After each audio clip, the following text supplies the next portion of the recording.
Happy Friday. If you're watching this today live, if you're watching the replay, you know the drill, ladies. Write hashtag replay in the comments so I know you were here. Give me a second and I'm going to tag you guys. Okay, give me a sec.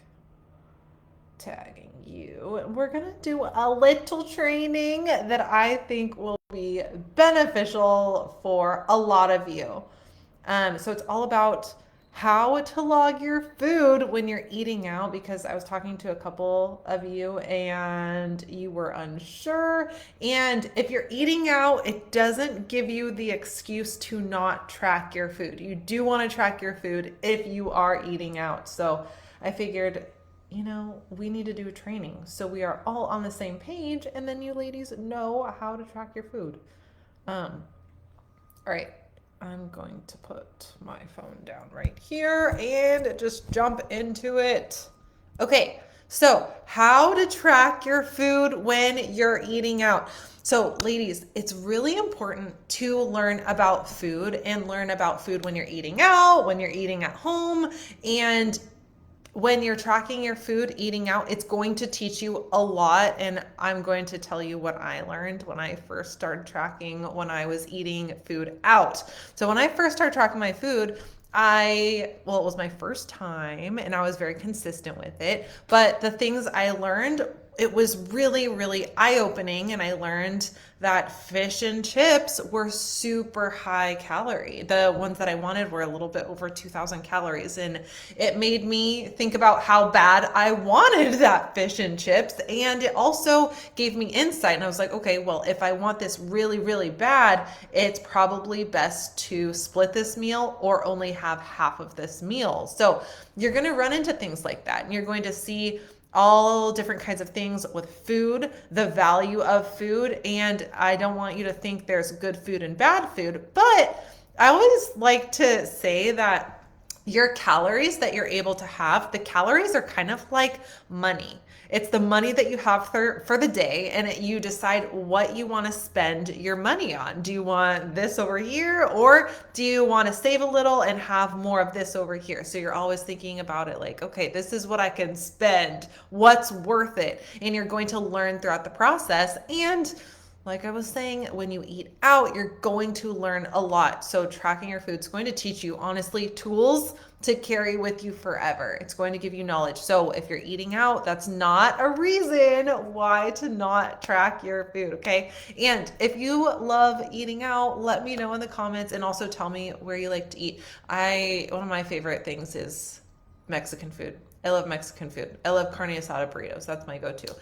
So how you want to do this is you want to a couple different options. So option number one is, if you're eating out, no matter where you are, let's say you are at a mom and pop, your favorite spot, it's a great hole in the wall, and you're getting maybe a cheeseburger or something like that. Or maybe you're getting a chicken Caesar salad, whatever it is.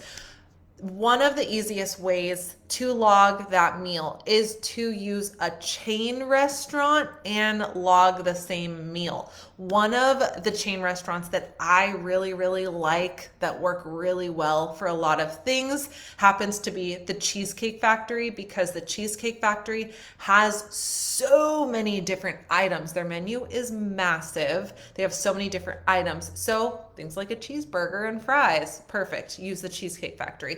Or spaghetti and meatballs, perfect. Cheesecake Factory. Chicken Caesar salad, Cheesecake Factory. So you see where I'm going with this?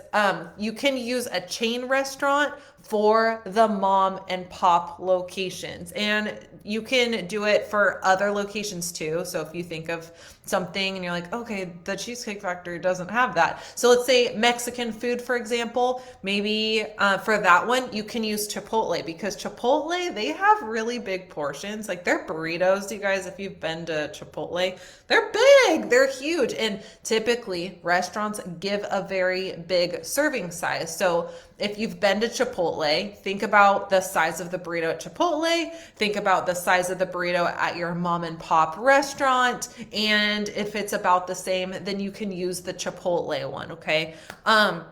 Same thing.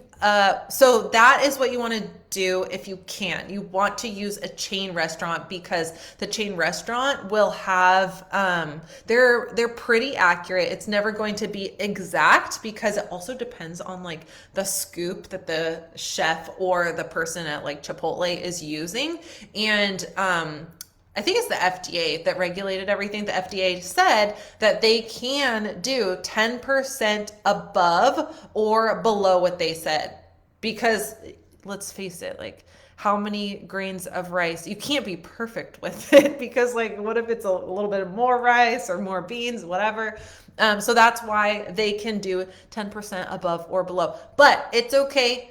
There's going to be a little bit of margin of error. It's fine. But we want to log it. We want to track it. So it's not going to be perfect or exact, but we want to log. And what else was I going to talk about?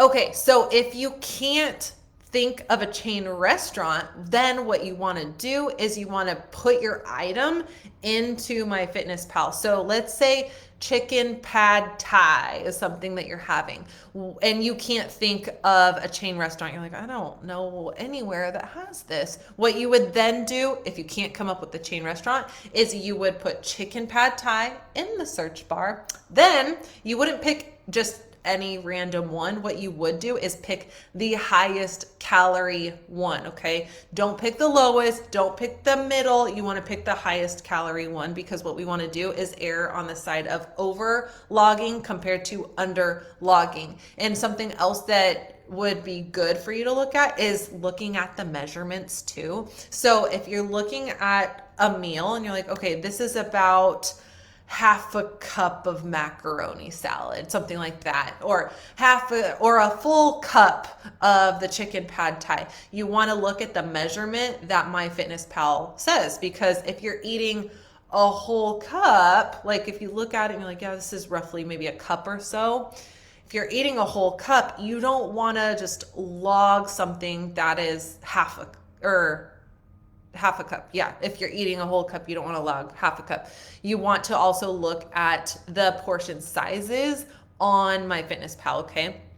Let's talk about homemade food because that can be something that might throw you off. You're like, okay, well, I know what to do when I eat out. What about when somebody makes my food and I don't know what they put in it? So this is what you do. If you are totally stumped and you don't know what they put into your food, you're going to write out homemade, whatever it is, onto MyFitnessPal. So if you're having homemade lasagna because your amazing sister or best friend or whoever brought it to you, then you're going to write homemade lasagna and you're going to log your portion size. You're going to also do the same thing that I mentioned earlier. So what you're going to do is pick the highest one. Pick the highest one because you want to do what? You want to err on the side of over logging compared to under logging. So rule of thumb, always pick the highest one.